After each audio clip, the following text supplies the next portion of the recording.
É o Zé Barbosa, eu estou quase virando uma pastora, né, Zé?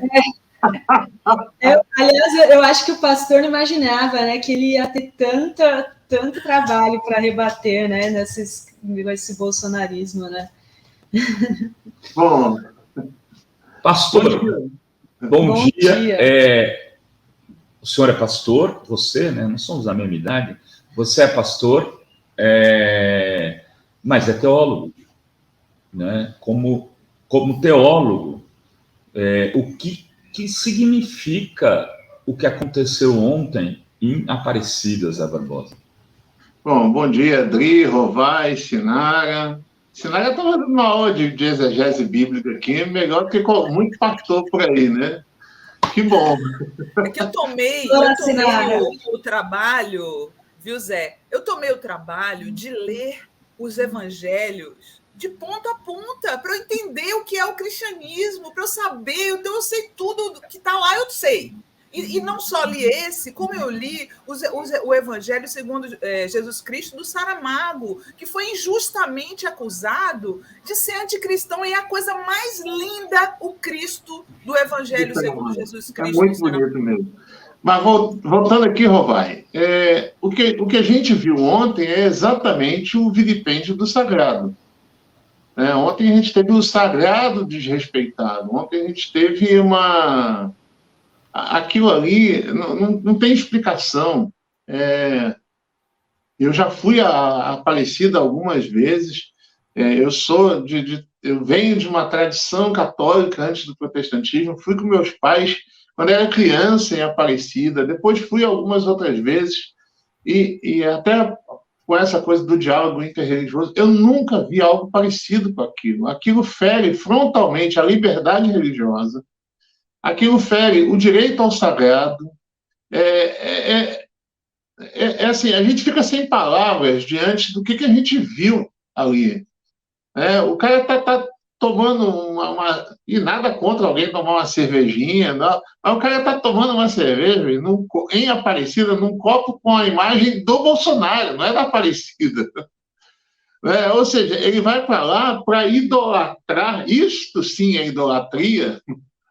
Aquilo ali foi um show bizarro de alguém querendo tomar o espaço do sagrado. Ou seja, eles foram ali para adorar Bolsonaro. Eles foram ali com uma outra perspectiva.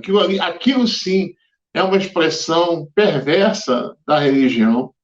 Aquilo ali é uma expressão perversa daquilo que eles dizem que vai acontecer caso o PT vença.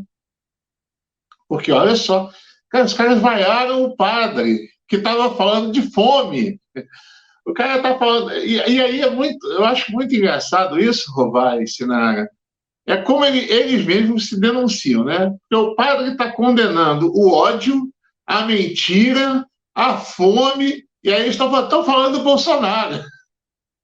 Eles mesmos se autodeclaram culpados naquilo. É aquele negócio. O padre falou de mentira. Ele falou, cala a boca. Como assim? O padre falou contra a fome.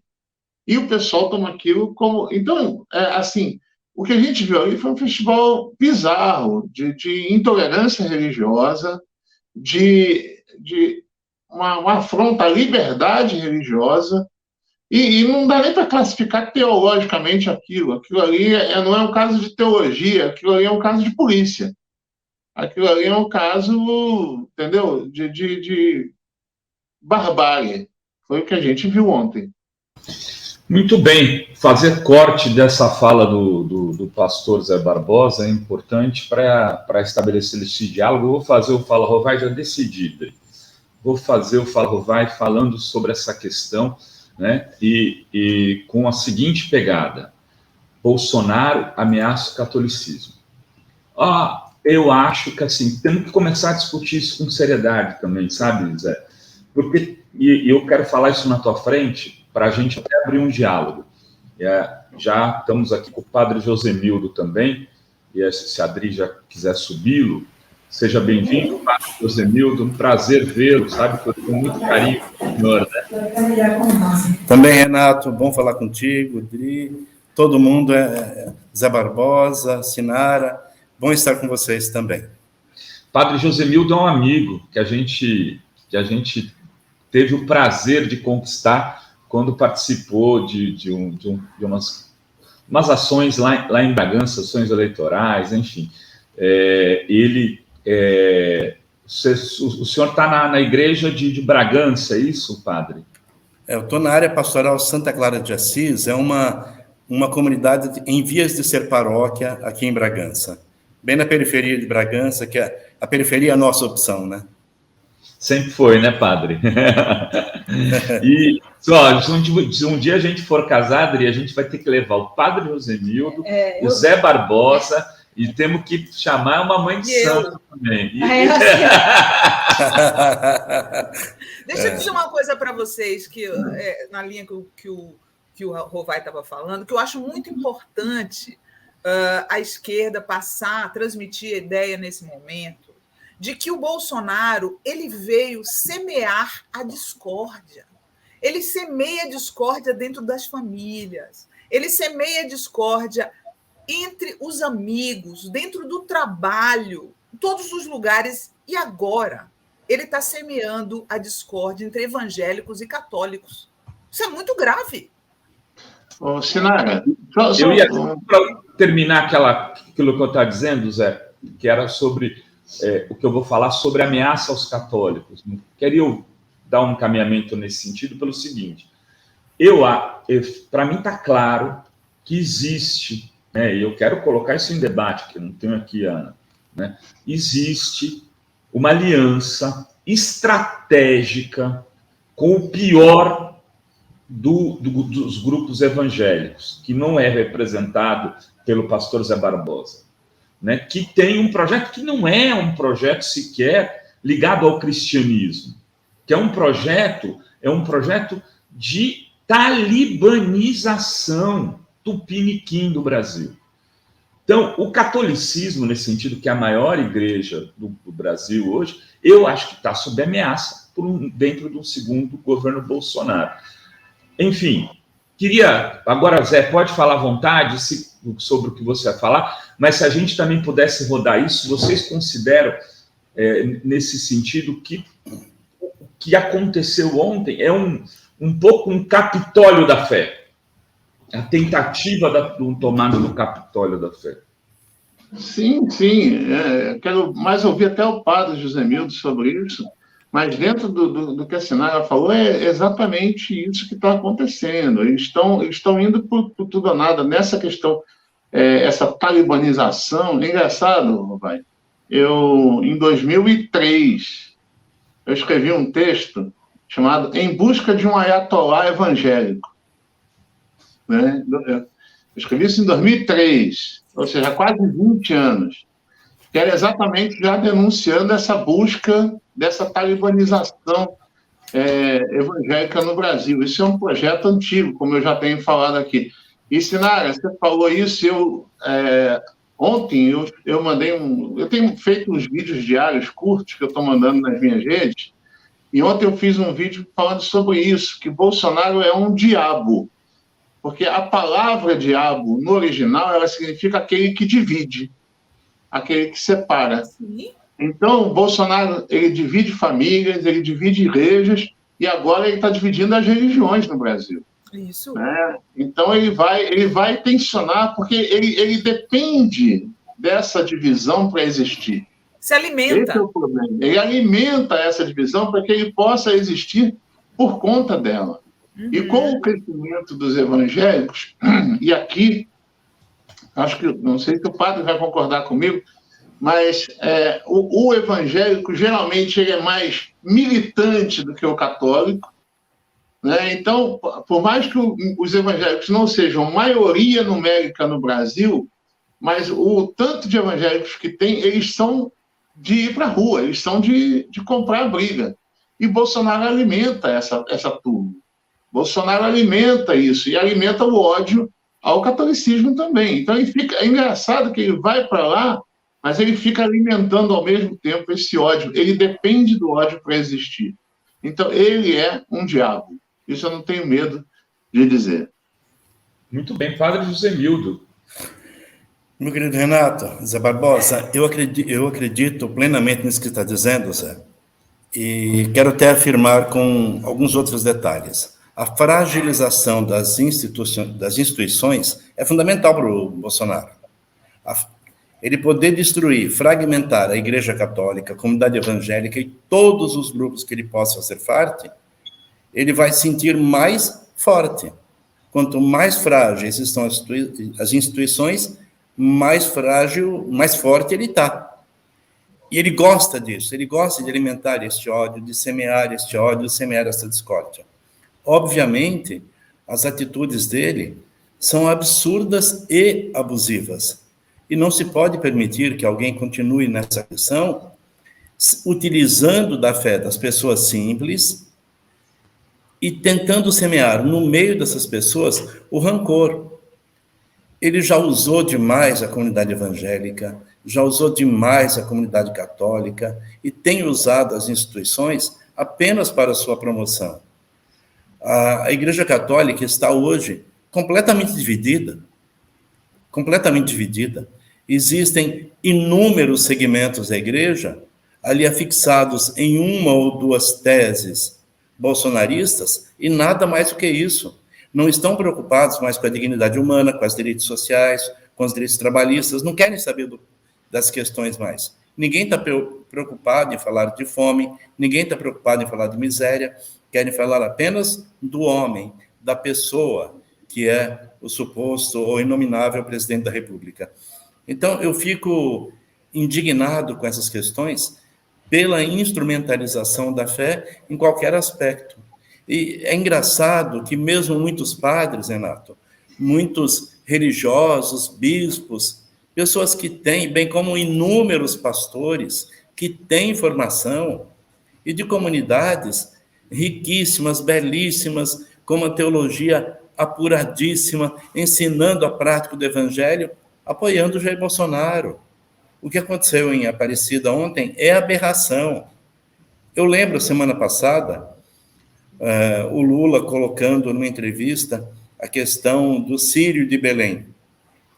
Eu já estive lá, não durante o Círio, já estive em Belém, pude estudar um pouquinho aquela realidade, aquela história, aquele povo, e ver como é rico isso, como é bonito tudo isso, e ser bem claro que aquilo não pode ser instrumentalizado por ninguém, dominado por ninguém.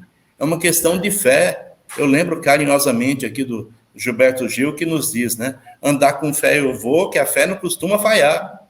E como é que eu deixo que a minha igreja, que a minha religião, que o meu Deus seja objeto de promoção particular de uma certa figura? Então, eu acredito, e estou aqui até cobrando um pouquinho mais da própria CNBB e do clero do Brasil, que tome atitude nesse sentido e que não permita que as suas comunidades, seus movimentos, seus organismos sejam instrumentalizados, também dentro da comunidade evangélica e dos outros segmentos religiosos. É muito triste tudo isso, sabe? O que o pastor colocava ali é verdade, embora nós possuamos um número maior de fiéis ainda na Igreja Católica, e aqui nós não estamos disputando poder, né, Zé? Graças a Deus, nós estamos evangelizando, nossa preocupação é essa, e a evangelização não é outra coisa senão salvar vidas, apresentar essas vidas para o reino. É isso que nós queremos, é vida digna para todos. Agora, deixar-se instrumentalizar para favorecer uma certa pessoa é ridicularizar a fé, como ele tem feito nos últimos dias, né? Padre, queria aproveitar seu depoimento, que eu também quero que faça um corte depois, viu, Driga? Eu estou sugerindo aqui ao vivo, para a gente não esquecer. Eu queria que o senhor falasse um pouco sobre ontem, em especial. Sobre ontem, né? Porque o senhor deve ter conversado com muitos outros padres, deve ter falado com um bispo. Enfim, o que é a Igreja Católica? O que significa para a Igreja Católica o dia de Nossa Senhora?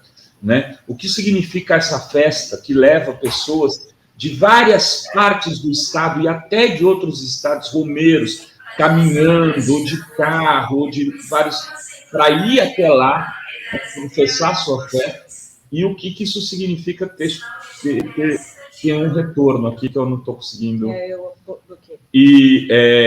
E que significa ter cometido, que eles terem cometido esse tipo de profanação do templo, na minha opinião. Não sei.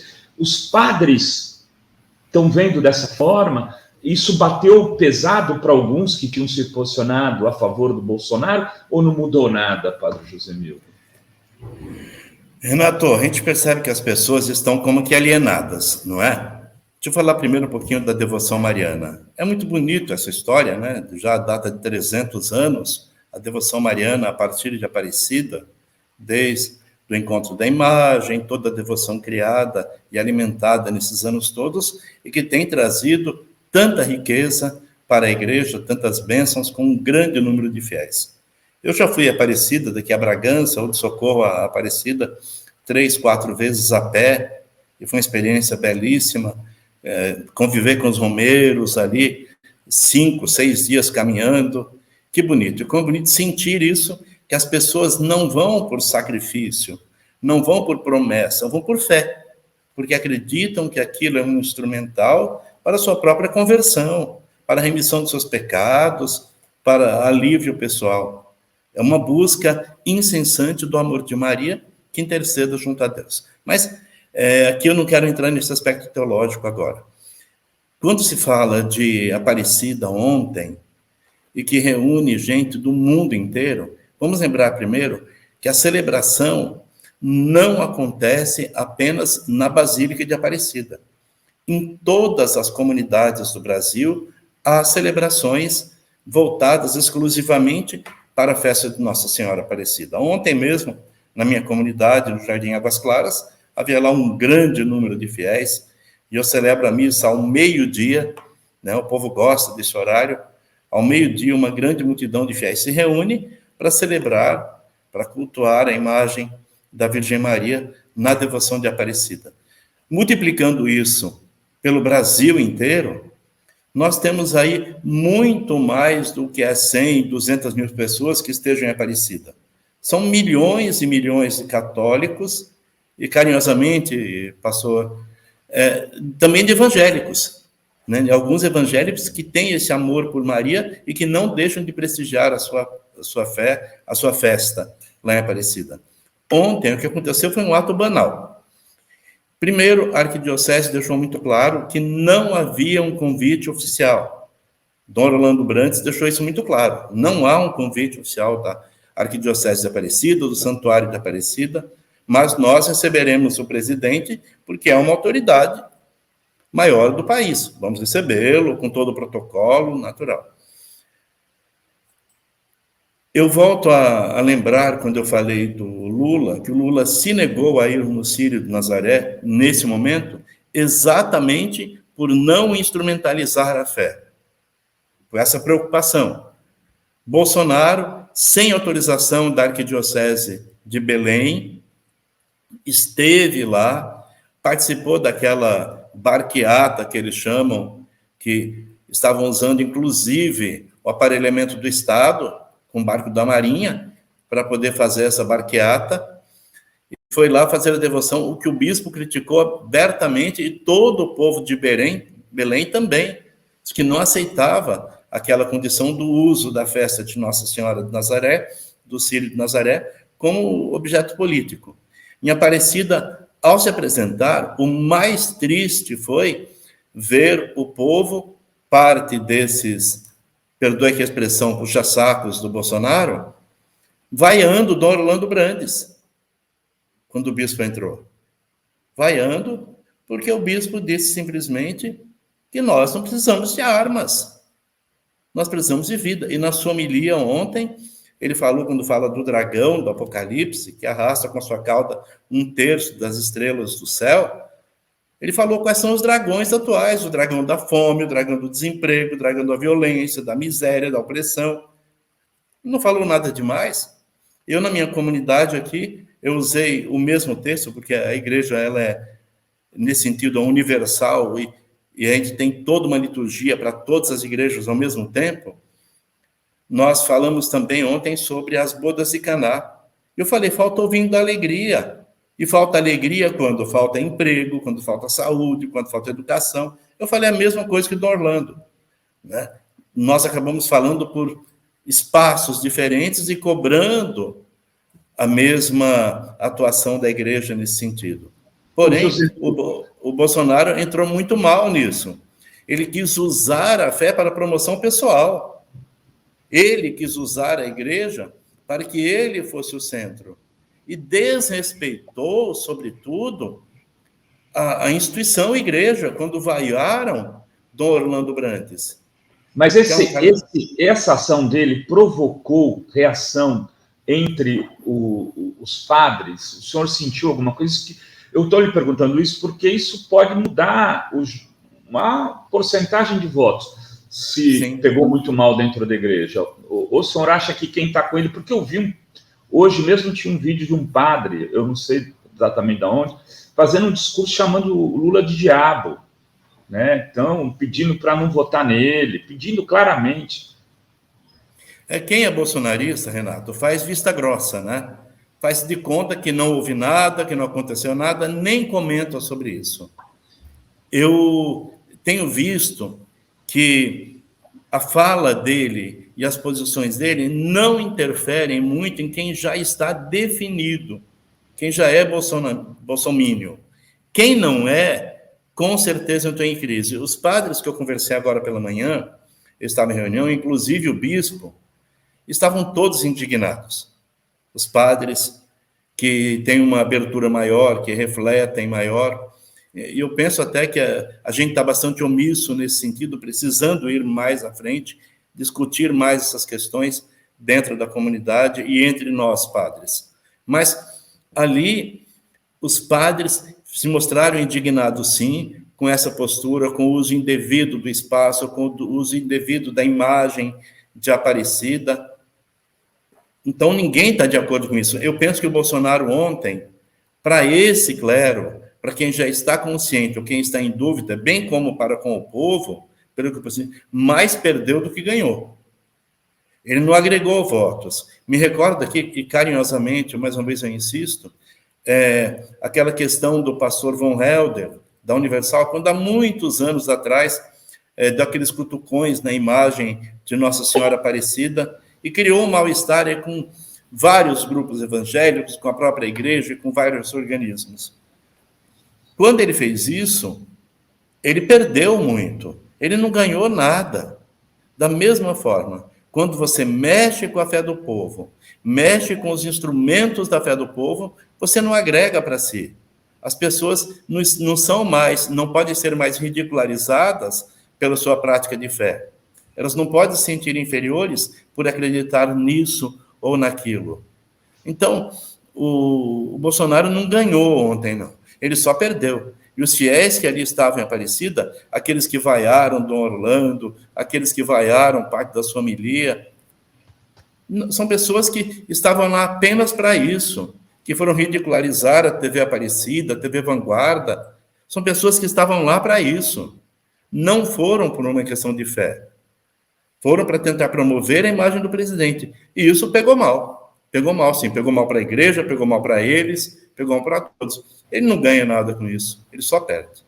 Eu acho bom. Tem uma pergunta aqui, que está rodando também o vídeo, que eles não aceitaram a comunhão, né? Tanto o Bolsonaro como o Tarcísio. O único que aceitou foi o astronauta, que agora é senador. E a Sagão, nossa membra, está perguntando, não aceitar comunhão com Cristo é sinal de quê? Eu acho que a única coisa, Adriana, que ele foi coerente foi nisso, de não comungar. Porque qual é a fé dele?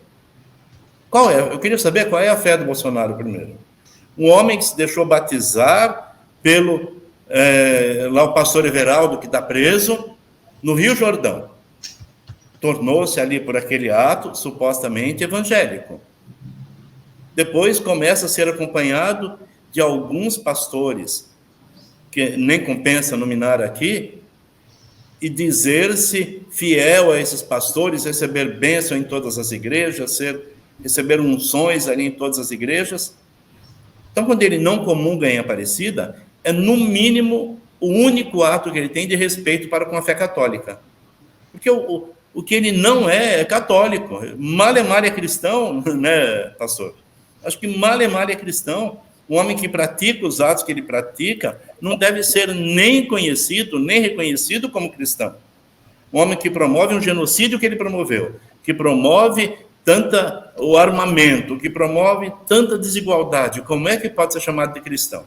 Ele está totalmente em desacordo com a igreja e com o evangelho.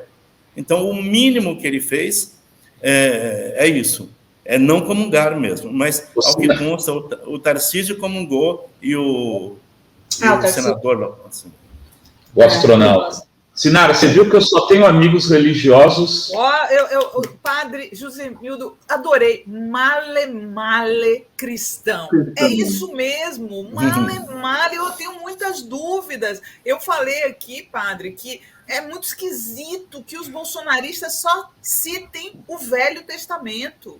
Eles só citam o Velho Testamento. Eles nunca citam os evangelhos, que é a parte do Cristo. A parte do Cristo são os evangelhos. Por que eles nunca citam? Por que eles só citam a parte que era olho no olho, dente por dente, apedrejar pessoas? Por que eles só citam essa parte? Né? Eu acho que a gente tem que demolir o cristianismo dessa galera. E outra coisa, o Alckmin, tá? Eu quero falar do Alckmin. O Alckmin é católico, né? Ninguém pode questionar isso. O Alckmin é católico e ele sempre foi no Santuário de Aparecida nesses dias. E ele não foi ontem para não causar tumulto. Ele não foi para não causar tumulto. Ele foi numa igreja com o Haddad, uma igreja que tem em São Paulo, acho que na Penha, com o Haddad. Né? Então, o Bolsonaro, ele foi para Aparecida no dia da comemoração, assim como fez lá no Sírio, causar tumulto. Infelizmente, essa é a realidade. Sim, só uma coisinha aqui. É interessante isso, porque que a Sinara falou, que o padre Josemildo falou, ele foi para causar. Era o único objetivo dele. E isso tanto no Sírio. Eu tive a honra de morar em Belém 3 anos, e eu vi o Sírio de perto. É talvez a expressão mais linda da fé católica no Brasil. A Aparecida é linda, mas o Sírio de Nazaré é um negócio assim, que a gente não tem a dimensão do que é o Sírio, de tanta beleza, de tanta fé, e a fé do povo, a fé simples do povo. E Bolsonaro foi lá, cara, querer causar com aquilo ali. Agora, eu acho que até essa galera que foi... Bolsonaro nem é cristão, Bolsonaro não é evangélico, não é católico, ele não é nada. Não é nada. Né? Agora, eu acho que aquele pessoal que foi também Aparecida ontem lá, nem católico é também, não. Aquele povo foi lá também para causar. Aliás, eu acho que muitos deles devem ter se espantado quando chegaram lá e viram que a santa era negra. Acho que é por isso que eles ficaram revoltados, né? Que aquela turma ali, não sei, como assim é negra? Não pode ser, né? Acho que a revolta começou ali, quando eles viram a imagem e perceberam... Metaforicamente, eles chutaram novamente a imagem da Exato. Fizeram a mesma coisa que o Ronaldo Didini, entendeu? Então, assim, foi um vilipêndio da fé cristã. Aquilo ali foi uma afronta à fé católica, uma afronta à fé cristã de uma forma geral. Aquilo que eles fizeram não se faz. O santuário é muito mais do que a basílica, né? Aquela terra em volta, aquele templo, eles vilipendiaram isso. Aquilo ali é vilipêndio da fé. Aquilo ali é invadir o território da fé para fazer... Engraçado que foi exatamente aquilo que eles dizem que o PT vai fazer com as igrejas, foi exatamente o que eles fizeram. É verdade, Zé, é verdade.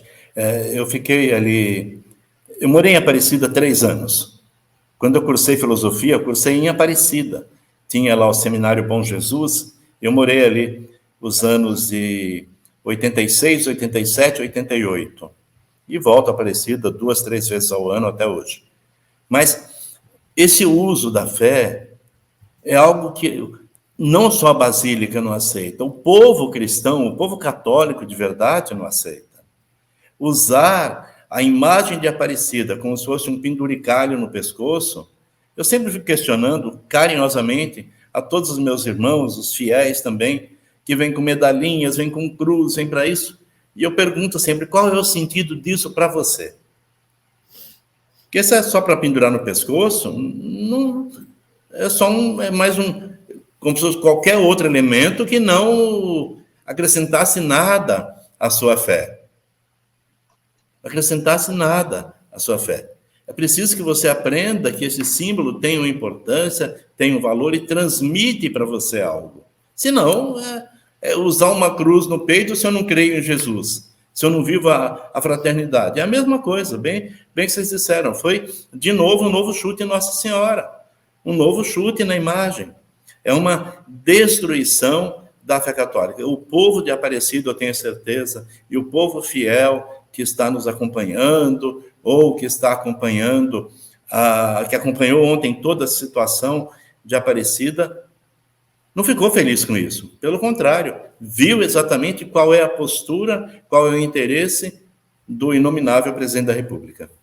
Eu tenho uma pergunta para os dois, Dri, que vai além disso. Ontem também foi Dia das Crianças. E a gente viu imagens chocantes do Dia das Crianças, versão bolsonarista. No Rio de Janeiro, a própria PM divulgou imagens de crianças pequenininhas, de 5 anos, 2 anos, bem pequenas mesmo, totalmente armadas, uniformizadas, com armas na mão. E a prefeitura de Uberaba, também bolsonarista, fez uma exposição de brincadeira com as crianças, conhecendo armamentos pesados, granadas, bombas, ensinando a armar bombas. Gente, eu fiquei tão indignada como mãe, né? Quer dizer, vai além da questão da religião, eles dizem que querem proteger nossas crianças. O deputado bolsonarista, padre José Mildo Zé, o Nicolas, falou que se Jesus voltasse, ele não ia se preocupar com os pobres nem com a desigualdade, ele ia querer armar as pessoas, as crianças. Quer dizer, vocês não se sentem indignados vendo essas imagens de crianças com arma na mão? Eu vou deixar o Zé falar sobre isso. Eu queria só lembrar uma coisa que o Zé falou no início. Olha, o talibanismo ali.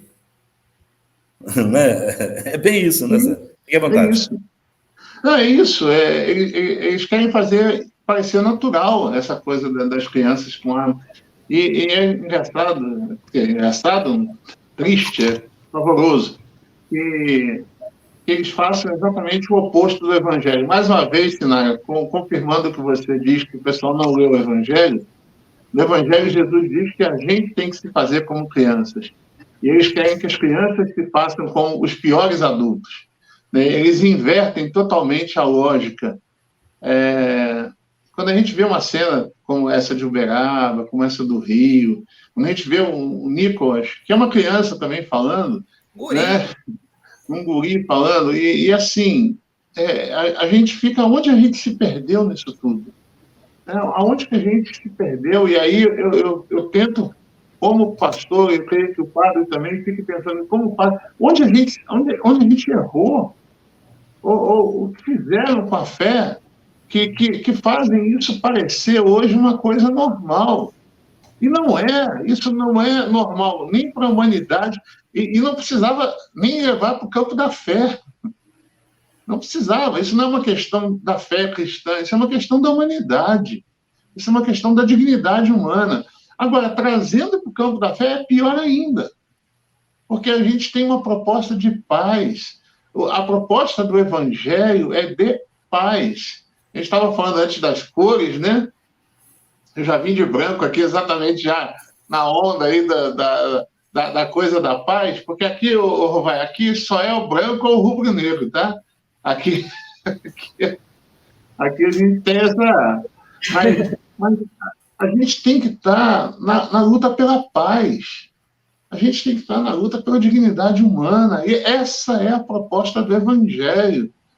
Entendeu? Eu vim para vocês terem paz. Bem-aventurados são os pacificadores, não são os que pegam em armas. Muito pelo contrário. A fala de Jesus para Pedro é gritante. Pedro, guarda a tua espada, porque quem vive pela espada morre pela espada. Abandona. Essa coisa de arma só gera mais violência. É o profeta gentileza, né? Gentileza gera gentileza. E arma, violência gera violência. A gente é da paz, a gente é daqueles que escolheram ir pela paz. Esse é o nosso... E no dia da criança, isso é fundamental. A criança, ela é, em essência, por mais peralta que seja, por mais... Ela é sempre da paz. As crianças não sabem odiar, elas aprendem a odiar por causa dos adultos, mas elas não sabem odiar. Que a gente tenha essa relevância de trazer isso de volta e de ser, como diz o Evangelho, de sermos como crianças. Que a gente desaprenda o ódio, que a gente desaprenda a raiva, que a gente desaprenda a violência e a gente aprenda a paz. Esse é o caminho. É por aí que a gente tem que seguir. É verdade, Zé. Muito bem, muito bonito, né? É isso, né? A inocência e a pureza. Rapaz, se a gente tivesse nesse país mais religiosos como Zé Barbosa e Padre Josemildo, né?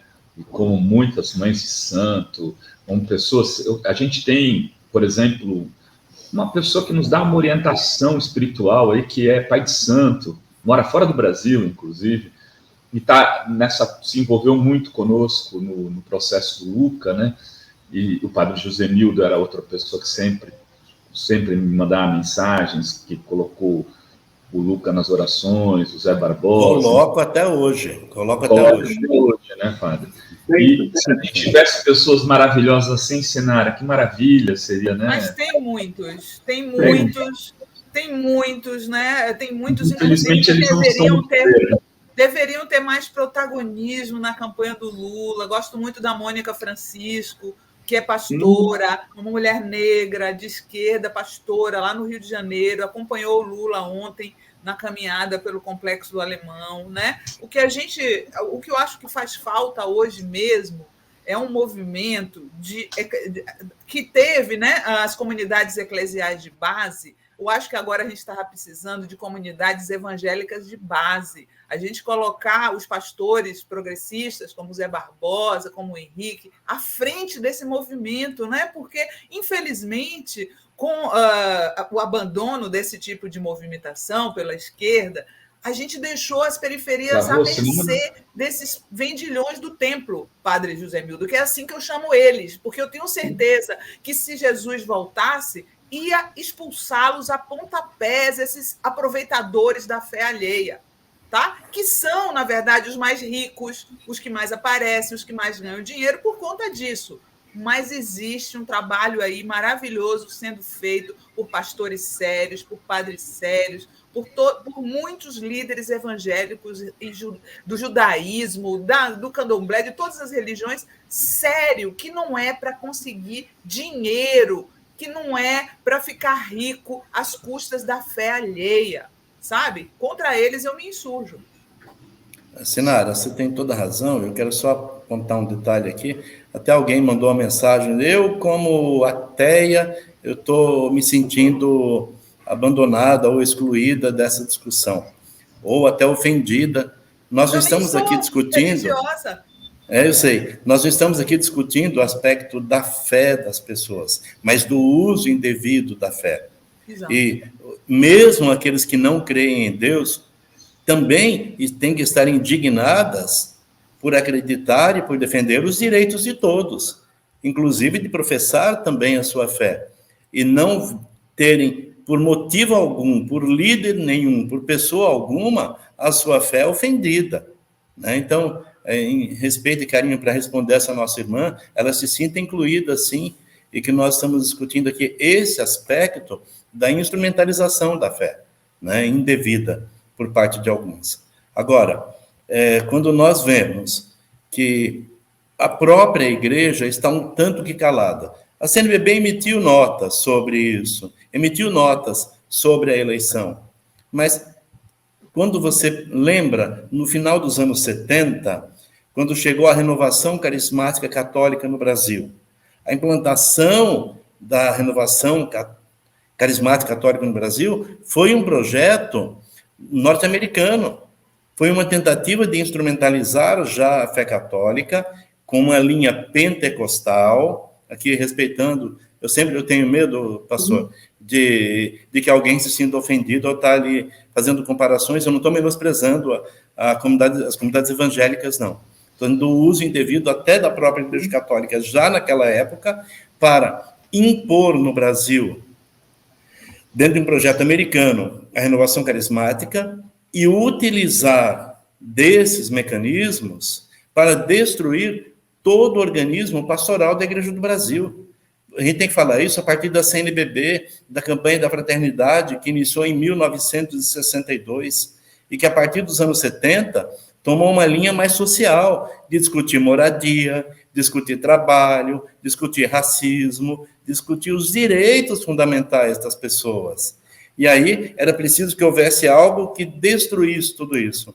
Com isso veio, posteriormente, a fragmentação das comunidades eclesiais de base e da pastoral da juventude. E a pastoral da juventude é um organismo de extrema militância para a igreja. Eu posso dizer isso com conhecimento de causa, até porque eu fui assessor estadual da pastoral da juventude e pude acompanhar a PJ carinhosamente, que tão bem citada pelo Randolfo Rodrigues, como um instrumento de conversão para muitos. Quando até o Randolfo falou, né, que se ele usava o anel de Tucum, como eu uso aqui também, o anel de Tucum era a expressão da pastoral da juventude, que ele descobriu a importância e a aliança que faz com esse sinal pela pastoral da juventude. Mas tudo isso acabou sendo fragmentado pelo neopentecostalismo. E hoje, esses elementos do neopentecostalismo que invadiram, entendo que a palavra invadiram no sentido do crescimento na Igreja Católica, eles não permitem que os outros movimentos mais tenham destaque. A própria pastoral da criança, que todos reconhecem como instrumento que salva vidas. Eu estou há pouco tempo na comunidade. Ontem eu fiz oficialmente o envio da pastoral da criança, com a única missão: salvar vidas, diminuir a mortalidade infantil. É isso que nós queremos, é isso que nós buscamos. E nós não podemos concordar nunca que a igreja seja utilizada, que o cristianismo seja utilizado, que o evangelismo seja utilizado para propiciar divisões.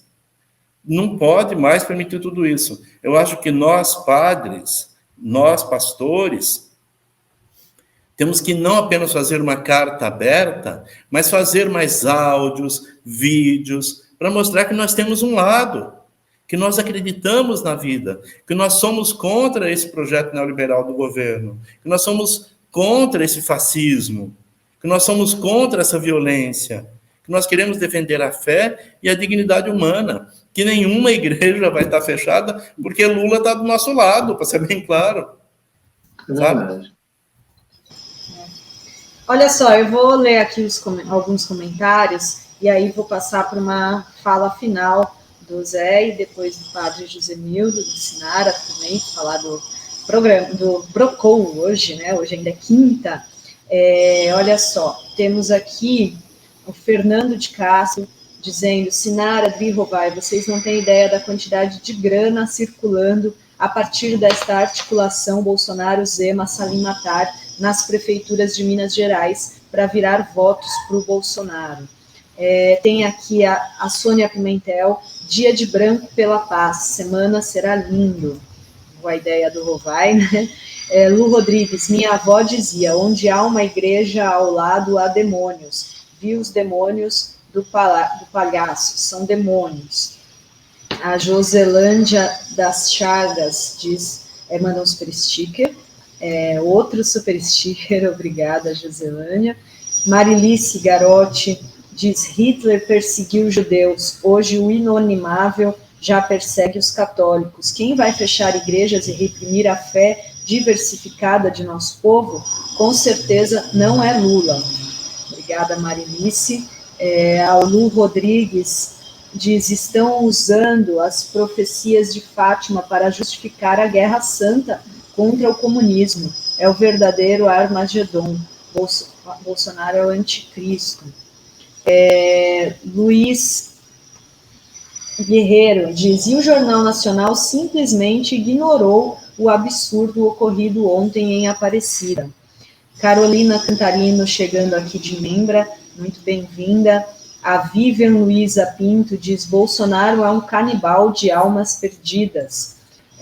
A Marilice diz aqui: sou ateia e não tenho descendentes diretos, mas até agora estou chocada e triste. Piorou quando vi o que estão fazendo com nossas crianças. Não consigo entender a conivência com toda essa violência contra uma realidade cruel que espera nosso povo. O Ramon Bertoldo: sou frade católico e desconheço o cristianismo pregado pelo Bolsonaro. Acredito que esse cristianismo é bolsonarista, não aquele que existe há 2000 anos. Fora Bolsonaro. E temos aqui vários ateus aqui. Sou ateu, mas estou emocionado com mensagens tão puras e verdadeiras. Olha aí, tá? Tem o sinal aí da Deb diz: eu sou ateia e fiquei ofendida com o Bozo invadindo igreja. Foi o que eu quis dizer, a Deb. Que bom, Débora.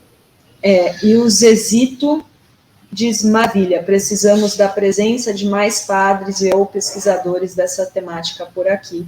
Então tá aqui. Odri, você pode ficar tranquila, deixa que eu seguro aqui o final, a gente faz uma rodada final aqui com palavra final do Zé Barbosa, Sinara, fecha com o Josenildo, e aí eu vou para o Fala Rovai. E tem mais um superchat, Rovai, do Rodinei Rodrigues: o que o padre nos diz sobre o Centro Dom Bosco. Então, boa, estão me dizendo que o Centro Dom Bosco está numa grande articulação com o Bolsonaro, envolvido em um monte de negócios. Queria até ouvir o padre mesmo sobre isso. Então, eu deixo vocês aí, mas muito obrigada. Eu volto amanhã às 11 horas.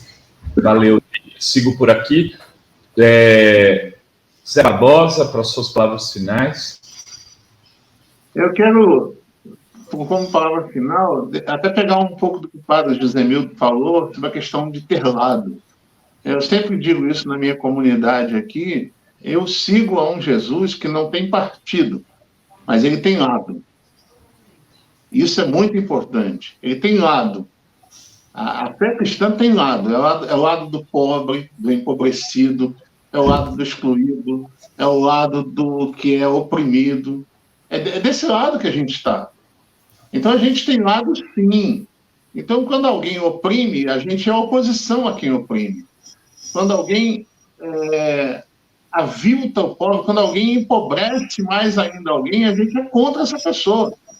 É por isso que a gente é contra o Bolsonaro. Não é porque é uma coisinha, uma birrinha de partido, não. É porque ele representa tudo aquilo que a gente combate como fé cristã. É porque ele representa o opressor, ele representa aquele que impõe a fome. A gente voltou para o mapa da fome, então não tem como. Então a gente está do lado do oprimido, a gente está do lado de quem tem fome, a gente está do lado do empobrecido. Esse é o nosso lado. E não dá nem para comparar. Tendo hoje, não é uma escolha tão difícil, né, como alguns querem dizer há muito tempo. É fácil saber de qual lado a gente está hoje. É por isso que a gente está na luta. A gente está do lado de Lula, porque Lula está do lado do pobre, Lula está do lado do oprimido, Lula está do lado de quem apanha desse governo opressor, que é o governo do inominável. É isso. Sinara Menezes, com a palavra.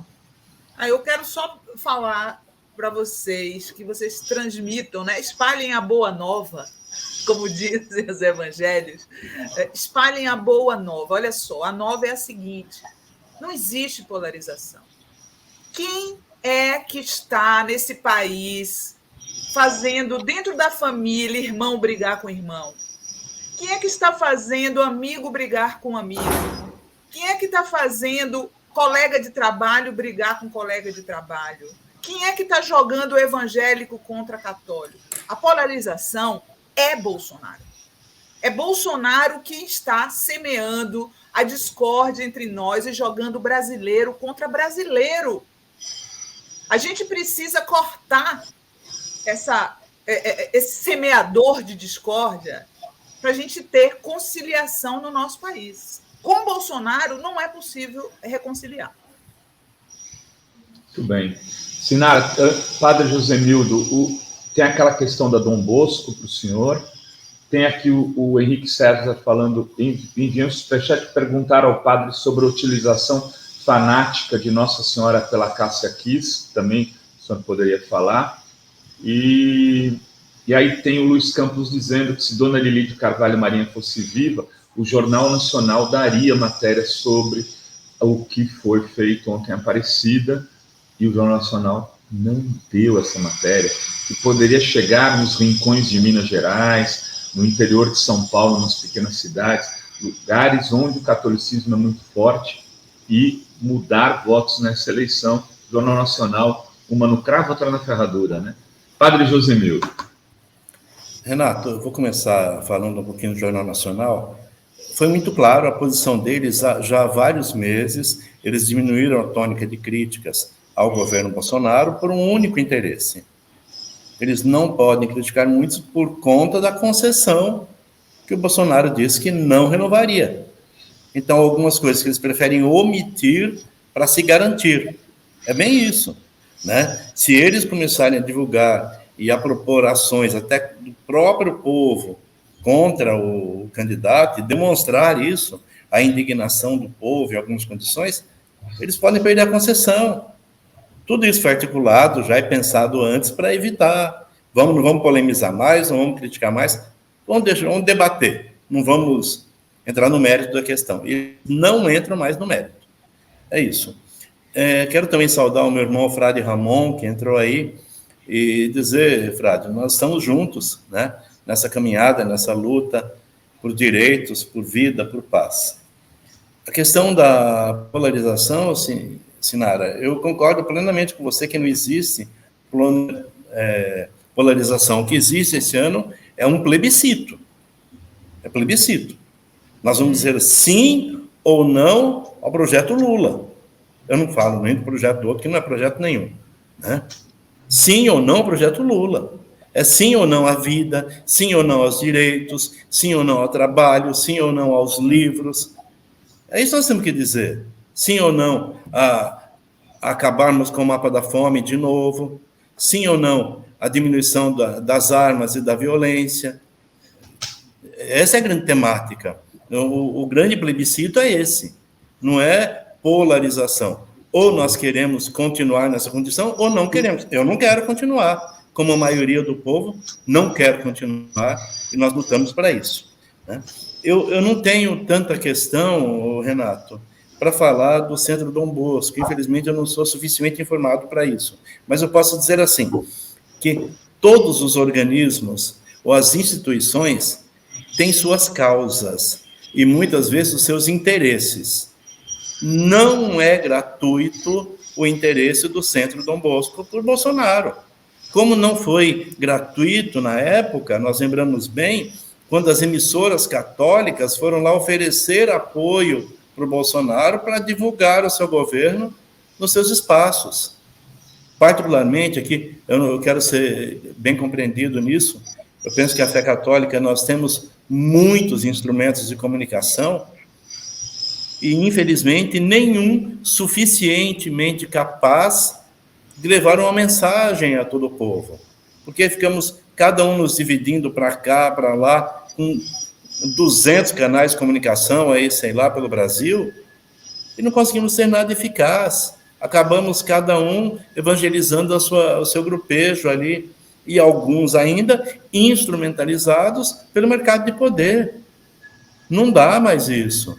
Não dá para você permitir que haja organismos católicos, organismos de fé, organismos evangélicos que não estão a serviço do reino.